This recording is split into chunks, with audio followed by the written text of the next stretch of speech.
My girlfriend's pregnant, so I want a divorce. We had been married for 3 years, and we finally bought our dream home.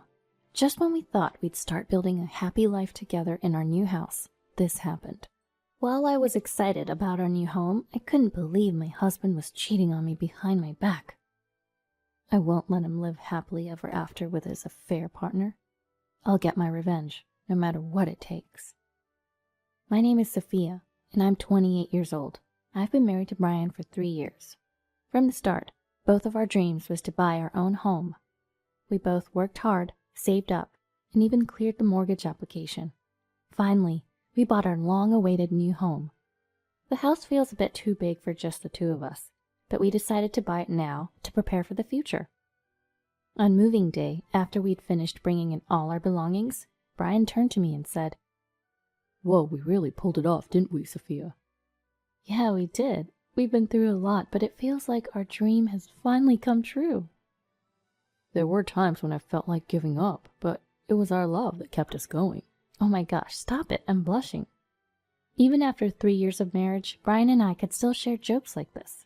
Being with him was genuinely joyful and comforting. A month after the move, lately Brian had been working late quite often. Is work keeping him busy? It became a daily routine to check in with Brian before he left for work in the morning. Brian, are you coming home late again today? Yeah, probably have to work overtime. I see. You've been busy lately. Are you okay? Well, it's work. Can't help it. I'll eat dinner before I come home, so don't worry about me. All right, just don't push yourself too hard, okay? Even though Brian was coming home late, my days were filled with juggling work and household chores. Life was hectic, but I had a cozy home and a fulfilling job. I thought I was leading a somewhat satisfying life. Yes, that was until something happened. About 6 months after moving into the new house, I decided to bring up a topic with Brian. Hey Brian, don't you think it's about time we consider having a child?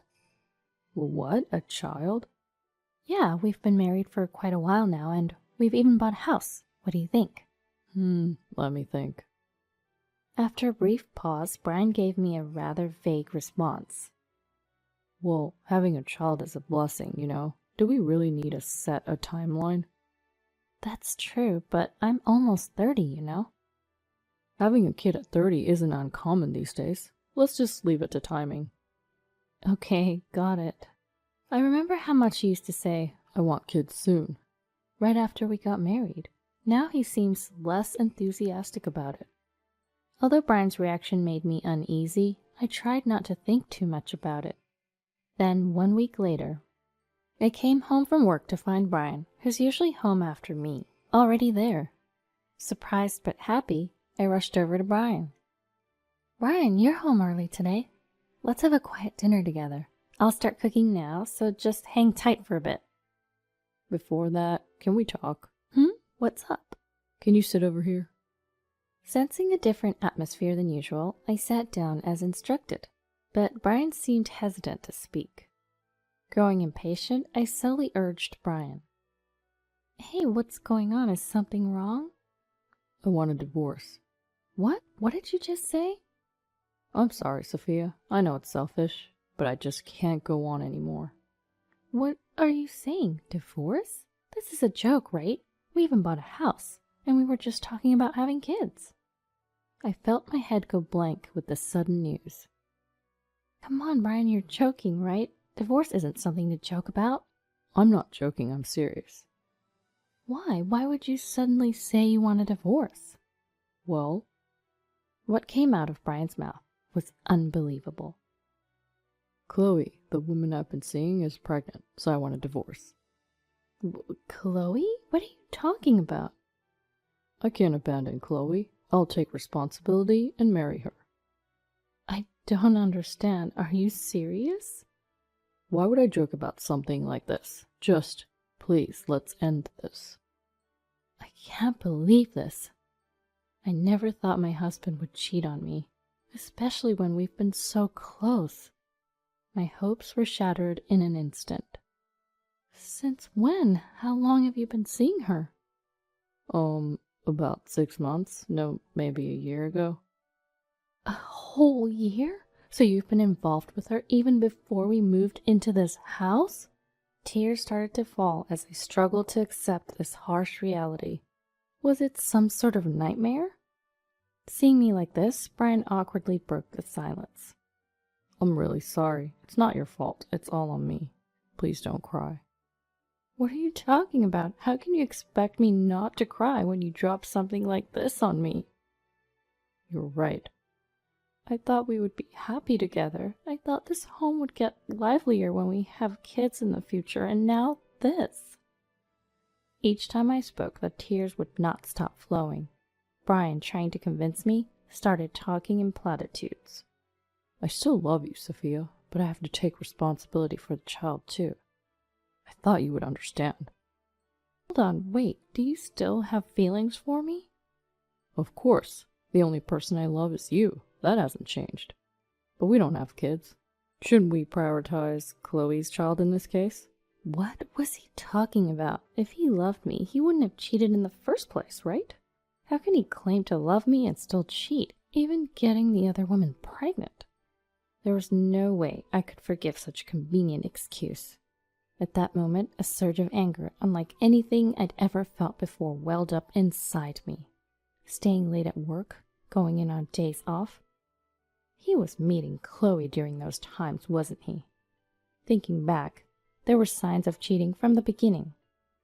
I just assumed he was busy with work. I wanted to slap the me who was praising him back then.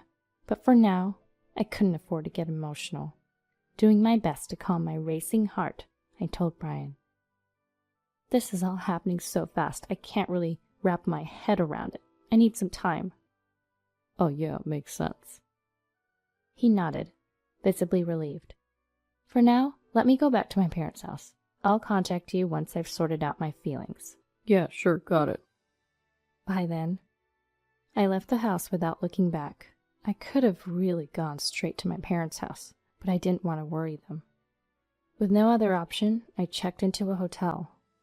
Since I had the time, I decided to do some research on divorce. Then I came across something astonishing. The guilty party can't request a divorce? This is it. This is the way to go. My spirits lifted as if the cloud of despair never existed. At the same time, a strategy came to mind. For the next few days, I stayed at the hotel and crafted my plan while searching for a reliable lawyer. During that period, I received daily texts from Brian. I really don't want to leave you either, but it's for the child. Please forgive my selfishness. You're my only love, Sophia.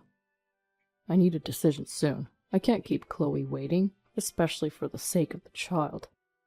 Making the child his priority, he was reluctantly divorcing his beloved wife. I looked at his text with cold detachment. He was portraying himself as some tragic hero, and I simply replied, I need time to think. After a week, I returned home. Brian ran up to greet me, shouting, and assuming I had decided on the divorce, he took the liberty to proceed with the conversation. I was worried because you didn't come back for so long, but I knew you would understand. Sorry for the delay. I've finally sorted out my feelings. That's fine. Don't worry about it. So let's get to the divorce paperwork right away. I'm not getting a divorce. What?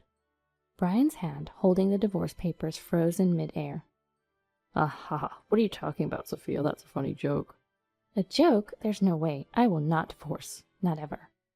Well, why? Didn't you sort out your feelings? I did. I took a full week to think and decided not to divorce. What the? You can't just do that. He started to panic, probably assuming divorce would be straightforward. He must have already talked to Chloe about remarrying, as he quickly pressed me for a response. Please, Sophia, just divorce me right away. Look, I even got the divorce papers. Thanks for the effort, but I have no intention of divorcing. Don't say that. Please, I'm begging you. Looking down at Brian, who kept apologizing profusely, I finally spoke. You know, you were the one who cheated, right, Brian? Huh? Right? You'll admit that, won't you? You do realize who's at fault here, don't you? Oh, yeah, that was me. Then that makes things simple. The guilty party can't request a divorce, you know. What? It's true, the guilty party can't initiate a divorce. It seemed he was unaware of that fact. Suddenly hit with unexpected information, he was at a loss for words. Sensing things had taken a terrible turn, he shifted to a more aggressive stance. Wait a minute, I didn't know that. Well, now you do, so we're done talking. But this is a problem. I already plan to remarry with Chloe. Give it up, I'm not getting a divorce. What? He continued to rant, but I ignored everything Brian had to say.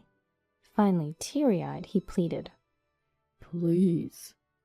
To that, I opened my mouth as if I'd been waiting for this moment. Fine, if you're going to go that far, I'll divorce you. Really? Are you serious? I cautioned Brian, who looked at me with eyes shining in anticipation. But there's a catch. I'll listen to whatever you say. Here are my terms. I explained each point as if drilling it into him. Firstly, all the savings we've accumulated since we got married, plus the savings from your bachelor days, and then the money we get from selling this house. All of that will be given to me as compensation and property distribution in the divorce. Those are my terms. What? Are you kidding me? That's impossible. Brian's face turned beet red as he rejected the conditions. Of course he did.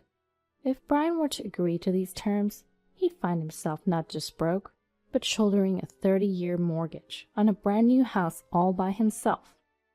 I resisted the urge to smirk and said to Brian calmly, If you can't accept my terms, then no divorce.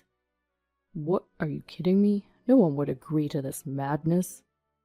If it's not doable, it's fine. We just won't divorce. After that, Chloe gave Brian a real earful. He was frantically running around to law offices trying to divorce me before his child was born, but apparently he was turned down by every firm, being told, Divorce initiated by the guilty party is not possible. Ultimately, Brian had no choice but to accept my terms. Worn down to the bone, Brian finally spoke to me. I can't take it anymore. I'll agree to all the conditions. Just give me a divorce. Well, of course, if you keep your promises, I have no problem with divorcing. Thank you, and as you said, I'll pay everything. Please don't claim alimony from Chloe in the divorce court. I see. I'll think about it. With that, Brian and I were officially divorced. Right after the divorce was finalized, I went ahead and claimed alimony from Chloe in the divorce court. Upon finding out, Brian called me, furious. Hey, Sophia, what the heck is this? This isn't what we agreed on. What do you mean, not what we agreed on? What are you talking about? Don't play dumb. We had an agreement that you wouldn't claim alimony from Chloe, right? What are you talking about? I said I'd think about it, but I never said I wouldn't claim alimony. What the hell does that mean? Apparently, the two of them were planning to get by on Chloe's savings for the time being. But when I claimed alimony, even those savings were completely depleted. That's low. Don't you have any compassion? Compassion? That's funny. To Brian's mistaken words, I responded clearly. The one who's low here is me? Let's not forget how we got here in the first place. You freaking cheated. Even so, did you have to go this far? I've already paid you enough money. So what? You think I should be grateful because you settled this with money? If I wanted to, I could ruin you socially. But I decided it's a waste of energy to do anything more for a lowlife like you. Get it? Never involve yourself with me again. With that, I hung up the phone and blocked all communications from Brian. Finally, I had taken my revenge on the cheater. As for that new home we bought, it seems we could only get back about 60% of the initial price. All the loan payments now fell on Brian, and he had no money to pay them off. He's borrowing from relatives left and right and still taking loans from financial institutions. In the end, it looks like he'll end up paying far more than the original mortgage. Despite having a child and increasing expenses, it seems that Brian and Chloe are fighting daily over money. Weren't you not going to claim alimony for me in the divorce? What's going on? I told you she tricked me. You're the one who got fooled. How useless can you be? We're going to have more expenses now with this baby. What are you going to do? Don't blame me for this. It's not like I had a choice. This is all because you kept nagging me to get a divorce. What? Are you saying this is my fault? You should have just pulled off a smooth divorce without getting caught. Like that was possible. Be realistic. You're just too incompetent. Man, I should have never gotten a divorce in the first place. I'm the one that should be saying that. I shouldn't have had a child with a man like you. At this point, there's no denying that they brought this upon themselves. The newborn is innocent, but for those two who committed the terrible act of cheating, it's an appropriate outcome. As for me, I've rented an apartment near my workplace and am now thoroughly enjoying my life as a single woman. I've been recognized for my accomplishments at work, and I got a raise. Though I had to give up my dream home and now have a divorce history, my life is far from over. From here on out, I want to forget all about my past married life and live a fulfilling life.